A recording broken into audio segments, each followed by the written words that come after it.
성경을 펼치면 히브리인, 이스라엘인, 유대인이라는 세 가지 이름이 끊임없이 등장합니다. 같은 민족을 가리키는 것처럼 보이지만 이 세 이름 뒤에는 당신이 전혀 몰랐던 놀라운 비밀이 숨어 있습니다. 많은 사람들이 이 이름들을 혼용하며 읽습니다. 구약에서 히브리인이 나오면 그냥 이스라엘 사람이라고 생각하고 유대인이 나오면 같은 민족의 다른 표현이라고 여깁니다. 하지만 하나님께서는 결코 우연히 이 이름들을 사용하지 않으셨습니다. 이 세 이름은 단순한 민족의 호칭이 아닙니다.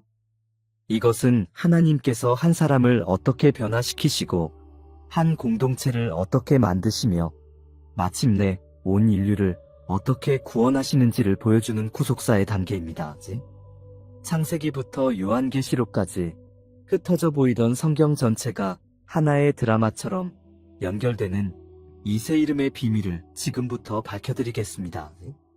오늘 당신이 듣게 될 내용은 성경을 읽는 방식을 완전히 바꿔놓을 것입니다. 지금까지 조각조각 흩어져 있던 성경의 이야기들이 하나의 거대한 그림으로 완성되는 순간을 경험하게 될 것입니다. 히브리인이라는 이름이 성경에 처음 등장하는 순간은 창세기 14장입니다. 롯이 전쟁 포로로 잡혀갔다는 소식을 들은 한 사람이 아브람에게 달려와 보고합니다. 성경은 그때 아브람을 히브리 사람 아브람이라고 기록합니다. 히브리인, 이 단어의 어원은 히브리어 이브리에서 왔습니다. 이브리는 건너편 강을 건너온 사람이라는 뜻입니다. 단순히 강을 건넜다는 지리적 의미가 아닙니다. 이것은 믿음으로 모든 것을 뒤로하고 하나님의 부르심에 응답한 사람을 의미합니다. 아브라함을 생각해 보십시오. 하나님께서 그를 부르셨을 때 그는 본토 친척 아버지의 집을 떠나라는 명령을 받았습니다. 갈 바를 알지 못했지만 그는 떠났습니다. 유프라테스 강을 건넜습니다. 익숙한 문화권을 떠났습니다. 안전한 삶을 포기했습니다. 히브리인은 바로 이런 사람입니다. 세상이 제시하는 안전과 편안함을 거부하고 보이지 않는 하나님의 약속을 붙들고 강을 건너는 사람입니다. 이것은 개인적 결단의 단계입니다. 아직 공동체가 아닙니다. 아직 민족이 아닙니다. 한 사람이 하나님 앞에 홀로 서서 믿음으로 응답하는 첫 번째 단계입니다. 성경에서 히브리인이라는 표현은 주로 외부인의 시각에서 사용됩니다. 애굽 사람들이 요셉을 히브리 사람이라고 불렀고 블레셋 사람들이 이스라엘 백성을 히브리 사람들이라고 불렀습니다. 왜 그랬을까요? 그들은 다른 민족과 구별되는 존재로 보였기 때문입니다. 히브리인은 세상과 다른 가치관을 가진 사람입니다. 세상은 눈에 보이는 것을 추구하지만 히브리인은 보이지 않는 약속을 믿습니다. 세상은 현재의 안전을 선택하지만 히브리인은 미래의 성취를 위해 현재를 포기합니다. 세상은 강 이편에 머물지만 히브리인은 강을 건너갑니다. 아브라함이 강을 건넜을 때 그는 단순히 지리적 이동을 한 것이 아닙니다. 그는 운명을 바꾸었습니다. 우상을 섬기는 문화권에서 하나님을 섬기는 삶으로 건너갔습니다. 인간의 계획에서 하나님의 계획으로 건너갔습니다. 유한한 시간에서 영원한 약속으로 건너갔습니다. 히브리서 11장은 믿음의 사람들을 기록하면서 이렇게 말합니다. 이 사람들은 다 믿음을 따라 죽었으며 약속을 받지 못하였으되 그것들을 멀리서 보고 환영하며 또 땅에서는 외국인과 나그네임을 증언하였으니 그들이 이같이 말하는 것은 자기들이 본향 찾는 자임을 나타냄이라. 바로 이것이 히브리인의 정체성입니다. 이 땅에서 외국인이고 나그네입니다. 왜냐하면 진짜 본향은 하나님께서 예비하신 더 나은 곳이기 때문입니다. 히브리인은 이 세상에 속한 사람이 아니라 하나님 나라에 속한 사람입니다. 이것이 첫 번째 단계입니다. 구원의 첫 단계는 개인이 믿음으로 하나님의 부르심에 응답하는 것입니다. 세상의 가치관에서 하나님의 가치관으로 건너가는 것입니다. 보이는 것에서 보이지 않는 것으로 건너가는 것입니다. 인간의 의지에서 하나님의 뜻으로 건너가는 것입니다. 오늘날 우리에게도 동일한 질문이 던져집니다. 당신은 강을 건넜습니까? 당신은 세상이 제시하는 안전지대를 벗어나 하나님의 약속을 향해 나아갔습니까? 당신은 보이는 것을 의지하지 않고 보이지 않는 하나님을 신뢰합니까? 만약 그렇다면 당신은 히브리인입니다. 강을 건넌 사람입니다. 히브리인이 개인의 믿음이라면 이스라엘인은 공동체의 형성입니다. 이스라엘이라는 이름이 어떻게 생겼는지 아십니까? 이것은 한 사람이 하나님과 씨름한 밤의 결과였습니다. 창세기 32장, 야곱은 야복 강가에서 홀로 남았습니다. 그날 밤 한 사람이 그와 씨름했습니다. 동이 틀 때까지 씨름이 계속되었습니다. 그 사람이 야곱의 허벅지 관절을 쳤지만 야곱은 놓지 않았습니다. 네가 내게 축복하지 아니하면 가게 하지 아니하겠나이다.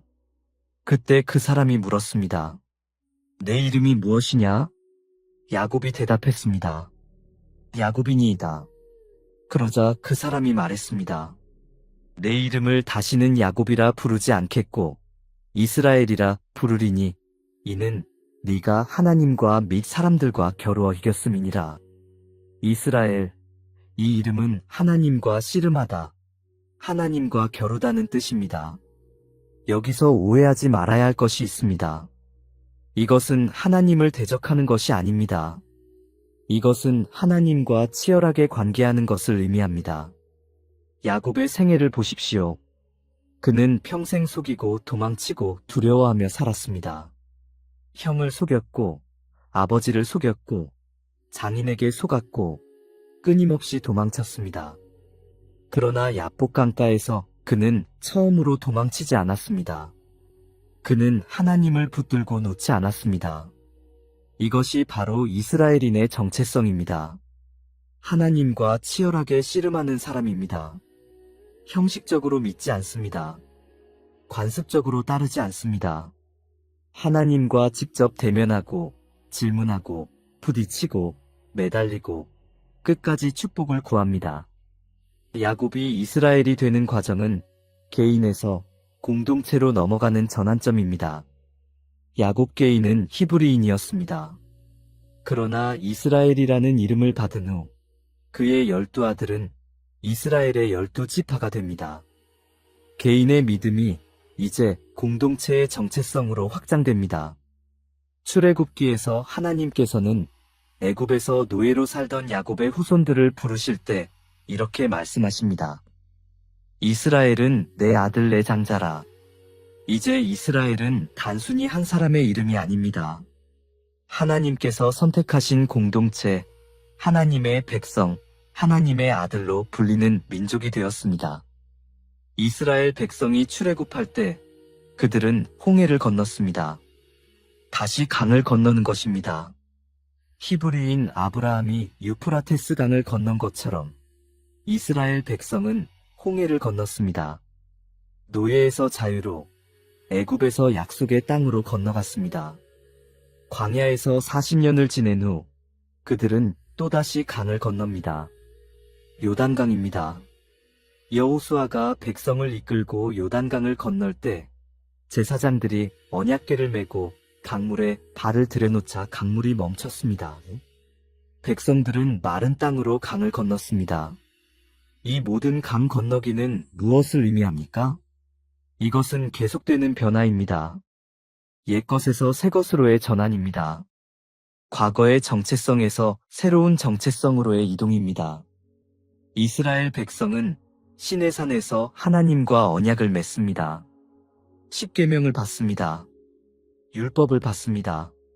성막을 짓습니다. 이제 그들은 단순히 아브라함의 자손이 아닙니다. 하나님과 언약으로 맺어진 백성입니다. 하나님의 말씀을 따라 살아가는 공동체입니다. 이스라엘의 역사는 순탄하지 않았습니다. 가나안 땅에 들어간 후에도 사사시대에 혼란이 있었고 왕국 시대의 영광과 분열이 있었습니다. 다윗과 솔로몬 시대에는 통일 왕국으로 번영했지만 솔로몬 사후 북이스라엘과 남유다로 나뉘었습니다. 북이스라엘은 기원전 722년 아수르에 멸망당했습니다. 10지파가 흩어졌습니다. 남유다는 기원전 586년 바벨론에 멸망당했습니다. 예루살렘 성전이 파괴되었습니다. 백성들이 포로로 끌려갔습니다. 이스라엘이라는 이름은 영광의 이름이지만 동시에 고난의 이름입니다. 하나님과 씨름한다는 것은 쉽지 않습니다. 하나님의 백성으로 산다는 것은 세상의 미움을 받는 것입니다. 그러나 바로 이 과정을 통해 이스라엘은 단련되었습니다. 하나님과의 관계가 깊어졌습니다. 표면적 신앙이 아니라 본질적 신앙으로 나아갔습니다. 선지자들이 등장합니다. 이사야, 예레미야, 에스겔, 다니엘, 호세아, 아모스, 미가. 그들은 이스라엘 백성에게 외칩니다. 형식적 제사가 아니라 진실한 마음을 원하신다고. 종교적 의식이 아니라 정의와 공의를 행하라고. 입술의 찬양이 아니라 삶의 순종을 보이라고. 이스라엘은 실패했습니다. 수없이 넘어졌습니다. 우상을 섬겼습니다. 언약을 저버렸습니다. 그러나 하나님께서는 그들을 버리지 않으셨습니다. 징계하셨지만 끝까지 사랑하셨습니다. 흩으셨지만 다시 모으셨습니다. 이것이 이스라엘의 의미입니다. 완벽한 사람들의 모임이 아닙니다. 하나님과 치열하게 씨름하며 넘어지고 일어나고 징계받고 회복되고 흩어졌다가 다시 모이는 공동체입니다. 하나님께서 끝까지 붙들고 계시는 백성입니다. 오늘날 교회는 영적 이스라엘입니다. 우리는 혈통적 이스라엘은 아니지만 믿음으로 아브라함의 자손이 되었고 하나님의 백성이 되었습니다. 우리도 하나님과 씨름합니다. 우리도 넘어지고 일어납니다. 우리도 징계받고 회복됩니다. 이스라엘이라는 이름은 우리에게 말합니다. 하나님과의 관계는 편안한 것이 아니라 치열한 것이라고. 형식이 아니라 본질이라고. 관습이 아니라 생명이라고. 우리는 하나님을 붙들고 축복을 구해야 합니다. 아무리 밤이 길어도 동이 틀 때까지 놓지 말아야 합니다. 이제 세 번째 이름 유대인입니다. 유대인이라는 말은 어디서 왔습니까? 유다 지파에서 왔습니다. 유다는 야곱의 네 번째 아들입니다. 이스라엘 12지파 중 하나입니다. 그런데 왜 이스라엘 전체를 유대인이라고 부르게 되었습니까? 이것은 역사적 사건과 관련이 있습니다. 솔로몬 사후 이스라엘이 둘로 나뉘었을 때 북쪽 10지파는 북이스라엘 왕국이 되었고 남쪽 2지파는 유다 왕국이 되었습니다. 북이스라엘은 기원전 722년 아수르에 의해 멸망했고 10지파는 역사 속으로 사라졌습니다. 남은 것은 유다 지파와 베냐민 지파를 중심으로 한 남유다 왕국뿐이었습니다. 그들도 기원전 586년 바벨론에 멸망당하고 포로로 끌려갔습니다. 그러나 여기서 놀라운 일이 일어납니다. 바벨론 포로기 70년 후 페르시아 왕 고레스의 조서에 따라 일부 백성이 예루살렘으로 돌아왔습니다. 성전을 재건했습니다. 성벽을 재건했습니다. 그들은 바로 유다 지파를 중심으로 한 사람들이었습니다. 이때부터 이스라엘 백성은 유대인으로 불리기 시작했습니다. 유대인은 단순히 유다 지파 사람을 의미하지 않습니다. 이것은 끝까지 하나님의 약속을 붙든 남은 자를 의미합니다. 유대인의 어원인 유다라는 이름에 주목하십시오. 야곱의 아내 레아가 넷째 아들을 낳았을 때 그녀는 이제는 여호와를 찬송하리로다 하고 그 이름을 유다라고 불렀습니다. 유다는 찬양이라는 뜻입니다. 이것은 우연이 아닙니다. 유대인은 어떤 상황에서도 하나님을 찬양하는 사람들입니다. 나라가 망해도, 성전이 파괴되어도, 흩어져도, 박해받아도 끝까지 하나님을 찬양하고 하나님의 약속을 붙드는 사람들입니다. 바벨론 포로기는 이스라엘 역사에서 가장 암울한 시기였습니다. 나라를 잃었습니다. 땅을 잃었습니다. 성전을 잃었습니다. 자유를 잃었습니다. 모든 것을 잃었습니다. 그러나 그들은 하나님을 잃지 않았습니다. 다니엘을 보십시오. 바벨론에서 포로로 살면서도 하루 3번 예루살렘을 향해 기도했습니다. 왕의 명령을 어기고 사자굴에 던져졌지만 하나님을 버리지 않았습니다. 에스더를 보십시오. 페르시아 제국에서 유대인 전체가 학살당할 위기에 처했을 때 그녀는 죽으면 죽으리라 하며 왕 앞에 나아갔습니다. 민족을 구했습니다. 에스라와 느헤미야를 보십시오. 페르시아에서 편안하게 살 수 있었지만 폐허가 된 예루살렘으로 돌아왔습니다. 성전을 재건하고 성벽을 재건했습니다. 백성을 가르치고 율법을 회복했습니다. 유대인은 고난 속에서 정체성을 더욱 분명히 했습니다. 회당을 만들었습니다. 율법을 연구했습니다. 안식일을 지켰습니다. 할례를 행했습니다. 정결법을 지켰습니다. 이방 민족 속에 살면서도 구별된 백성으로 살았습니다. 신약 시대에 오면 유대인은 로마 제국의 지배를 받고 있었습니다. 다시 한번 자유를 잃었습니다. 그러나 그들은 메시아를 기다렸습니다. 하나님의 약속을 붙들었습니다. 선지자들의 예언을 믿었습니다. 유대인이라는 이름은 순수함을 의미합니다. 섞이지 않음을 의미합니다. 타협하지 않음을 의미합니다. 세상이 아무리 변해도, 환경이 아무리 악해도, 박해가 아무리 심해도 변하지 않는 신앙입니다. 역사 속에서 유대인은 끊임없이 박해받았습니다. 바벨론 포로기, 페르시아 시대의 위기, 헬라 제국의 압박, 로마 제국의 지배, 서기 70년 예루살렘 멸망, 중세 시대의 박해, 현대의 홀로코스트. 그러나 유대인은 사라지지 않았습니다. 이것은 기적입니다. 역사 속에서 수많은 민족이 사라졌습니다.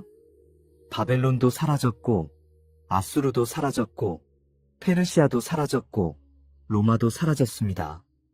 그러나 유대인은 남아있습니다. 왜입니까? 하나님께서 끝까지 지키셨기 때문입니다. 유대인의 존재 자체가 하나님의 신실하심을 증명합니다. 하나님께서는 아브라함과 맺은 언약을 결코 잊지 않으셨습니다. 이스라엘과 맺은 언약을 결코 파기하지 않으셨습니다. 끝까지 신실하십니다. 로마서 11장에서 바울은 이렇게 말합니다. 그러므로 내가 말하노니 하나님이 자기 백성을 버리셨느냐? 그럴 수 없느니라.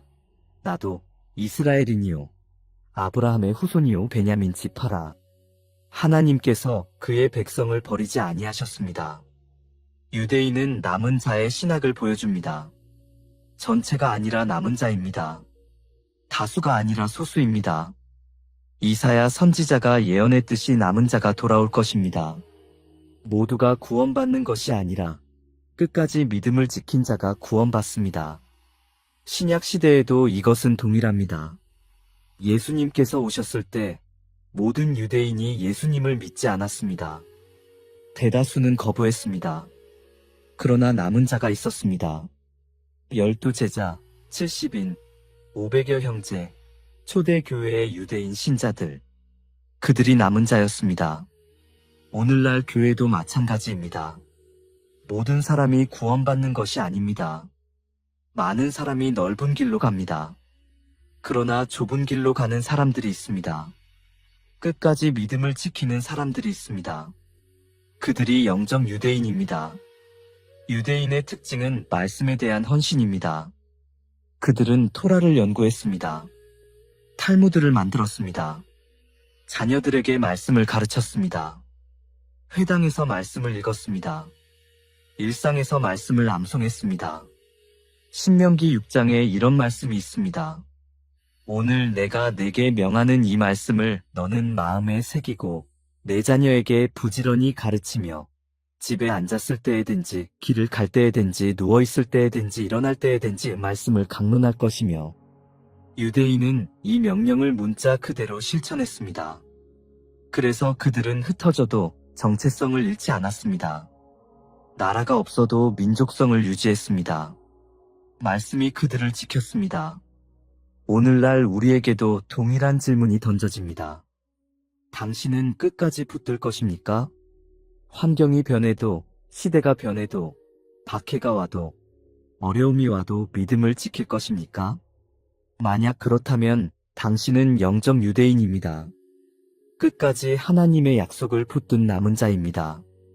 이제 이 세 이름의 흐름을 하나로 연결해 보겠습니다. 히브리인에서 이스라엘인으로, 이스라엘인에서 유대인으로. 이것은 단순한 명칭의 변화가 아닙니다. 이것은 구속사의 진행입니다. 히브리인은 개인의 믿음입니다. 아브라함 한 사람이 하나님의 부르심에 응답했습니다. 강을 건넜습니다. 이것이 구원의 시작입니다. 한 사람의 결단, 한 사람의 믿음, 한 사람의 순종. 이스라엘인은 공동체의 형성입니다. 야곱이 이스라엘이 되었고 그의 후손들이 이스라엘 민족이 되었습니다. 개인의 믿음이 공동체로 확장되었습니다. 하나님께서는 한 사람이 아니라 한 백성을 만드셨습니다. 유대인은 남은 자의 순수함입니다. 많은 사람이 떨어져 나갔지만 끝까지 붙든 사람들이 남았습니다. 환난 속에서도, 흩어짐 속에서도, 박해 속에서도 믿음을 지킨 사람들이 남았습니다. 이 흐름은 궁극적으로 예수 그리스도를 향합니다. 예수님께서는 완전한 히브리인이셨습니다. 하늘 보좌를 떠나 이 땅으로 오셨습니다. 강을 건너셨습니다. 신성을 포기하지 않으시고도 인성을 취하셨습니다. 하나님의 뜻에 완전히 순종하셨습니다. 예수님께서는 완전한 이스라엘이셨습니다. 이스라엘이 실패한 모든 것을 성공하셨습니다.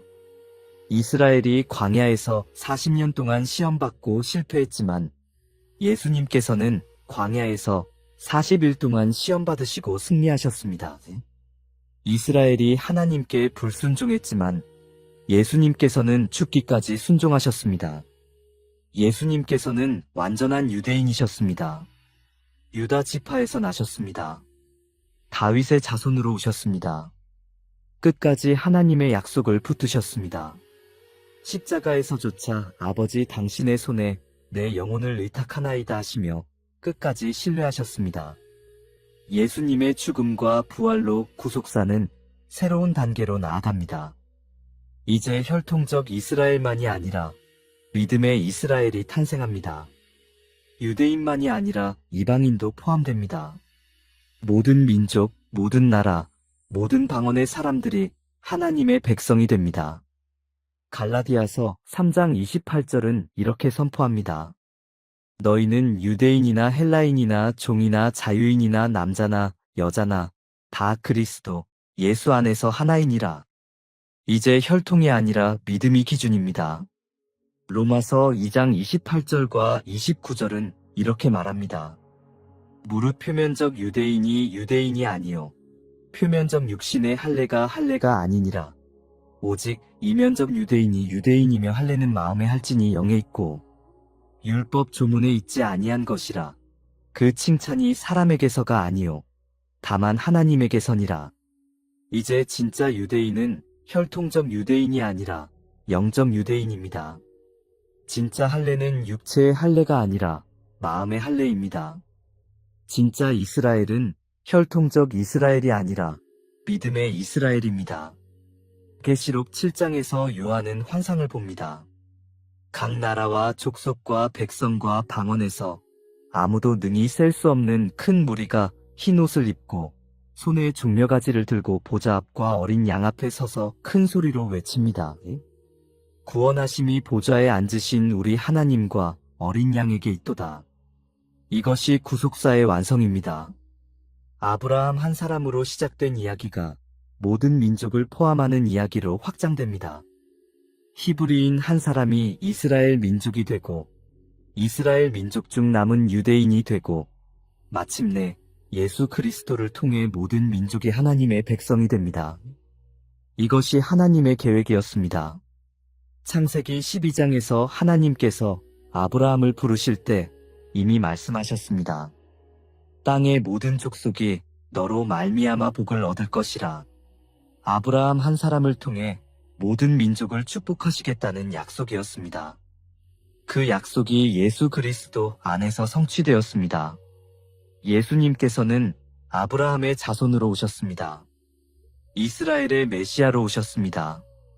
유다 지파의 사자로 오셨습니다. 그러나 유대인만을 위해 오시지 않으셨습니다. 모든 민족을 위해 오셨습니다. 마태복음 28장에서 예수님께서는 부활 후 제자들에게 명령하십니다.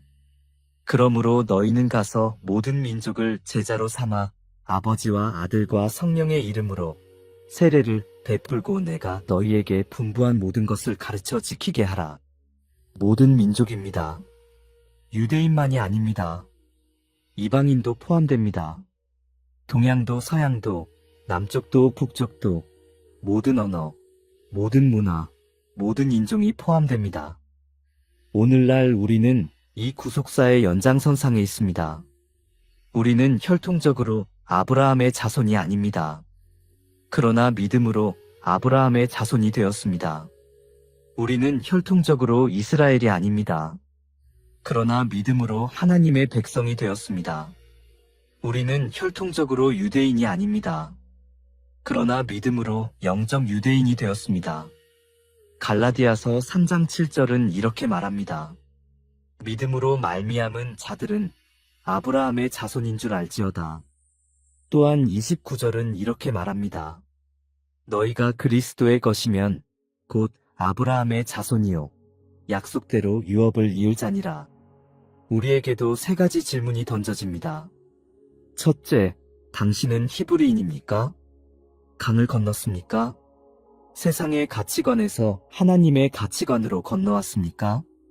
보이는 것을 의지하지 않고 보이지 않는 하나님을 신뢰합니까? 둘째, 당신은 이스라엘입니까? 하나님과 치열하게 씨름하고 있습니까? 형식적 신앙이 아니라 본질적 신앙을 추구하고 있습니까? 하나님의 공동체에 속해 있으며 그 공동체와 함께 성장하고 있습니까? 셋째, 당신은 유대인입니까? 끝까지 붙들 것입니까? 환경이 변해도 시대가 변해도 박해가 와도 어려움이 와도 믿음을 지킬 것입니까? 말씀에 헌신하며 구별된 삶을 살고 있습니까? 만약 이 세 질문에 예라고 답할 수 있다면 당신은 아브라함의 영적 자손입니다.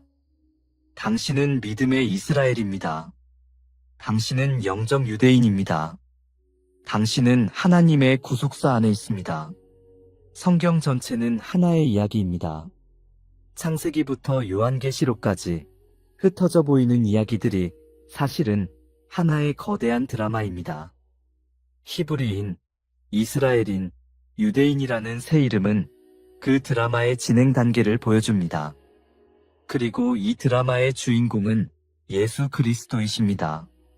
완전한 히브리인, 완전한 이스라엘, 완전한 유대인으로 오셔서 우리를 구원하셨습니다. 그분을 믿는 모든 사람은 이 구속사의 일부가 됩니다. 요한복음 1장 12절은 이렇게 약속합니다. 영접하는 자, 곧 그 이름을 믿는 자들에게는 하나님의 자녀가 되는 권세를 주셨으니 당신이 예수님을 믿는다면 당신은 하나님의 자녀입니다. 당신은 아브라함의 후손입니다. 당신은 하나님의 백성입니다. 이것이 히브리인, 이스라엘인, 유대인이라는 새 이름에 숨겨진 놀라운 비밀입니다. 단순한 명칭이 아닙니다. 이것은 하나님께서 어떻게 한 사람을 부르시고 한 민족을 만드시고 끝까지 신실하게 지키시며 마침내 예수 그리스도를 통해 모든 민족을 구원하시는가를 보여주는 구속사의 청사진입니다. 오늘 이 말씀을 들으신 모든 분께 권면합니다. 성경을 다시 읽으십시오. 이제 이 새 이름이 보일 것입니다. 그리고 그 이름들 뒤에 숨겨진 하나님의 계획이 보일 것입니다. 흩어져 있던 조각들이 하나로 연결될 것입니다. 당신은 우연히 이 말씀을 듣고 있지 않습니다. 하나님께서는 당신을 부르고 계십니다. 강을 건너라고, 하나님과 씨름하라고, 끝까지 붙들라고, 그리고 이 구속사의 일부가 되라고. 아브라함이 믿음으로 강을 건넜듯이, 야곱이 하나님과 씨름했듯이, 유대인들이 끝까지 약속을 붙들었듯이 당신도 그렇게 하십시오. 그러면 당신은 단순히 성경을 아는 사람이 아니라 성경 속에 사는 사람이 될 것입니다. 하나님의 이야기가 당신의 이야기가 될 것입니다.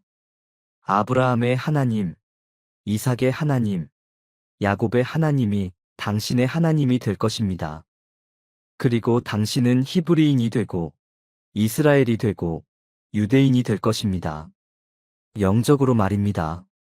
성경은 과거의 기록이 아닙니다. 지금도 계속되는 이야기입니다.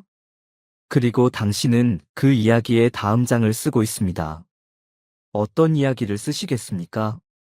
강을 건너는 이야기를, 하나님과 씨름하는 이야기를, 끝까지 붙드는 이야기를 쓰십시오.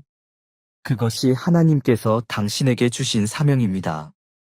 히브리인처럼 믿음으로 강을 건너고, 이스라엘처럼 하나님과 치열하게 관계하며, 유대인처럼 끝까지 약속을 붙들고 사는 것입니다. 그리고 언젠가 주님께서 다시 오실 때 우리는 모든 민족과 함께 보좌 앞에 설 것입니다. 그때 우리는 완전히 알게 될 것입니다. 우리가 어떤 이야기의 일부였는지를. 히브리인, 이스라엘인, 유대인이라는 이름 뒤에 숨겨진 영광스러운 계획을 완전히 깨닫게 될 것입니다. 오늘 이 말씀이 당신의 마음에 깊이 새겨지기를 축복합니다.